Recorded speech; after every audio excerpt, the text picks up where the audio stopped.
নমস্কার, বাঙালি মায়ের সংসার স্বাগত। আমার এই চ্যানেলটা নতুন, আপনারা সবাই পাশে থাকবেন। আজ দেখাবো 6 মাস বাচ্চার প্রথম সলিড ফুড পাতলা সুজি। ডাক্তারের পরামর্শ নিয়ে শুরু করছি। প্রথমে লাগবে হাফ কাপ জল, 1 চামচ সুজি, দুধ, চিনি, ঘি কিছুই দেবো না। 6 মাসের বেবির জন্য এগুলোর প্রয়োজন না। ভাজবো না, ডাইরেক্ট রান্না করব। 6 মাসের বাচ্চার জন্য সুজি ভাজা লাগবে না। 1 চামচ সুজি, হাফ কাপ জল দিলাম। ভালো করে চামচ দিয়ে নেড়ে নিচ্ছি যাতে ডেলা না পাকে।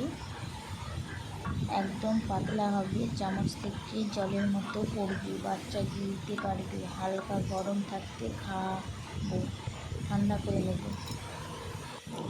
প্রথম দিন শুধু 1-2 চামচ দেবেন, দেখবেন বাচ্চার হজম হচ্ছে কিনা। 3 দিন দিয়ে দেখবেন। ডাক্তার আপনাকে যে পরামর্শটা দেবে সেটাই করবেন।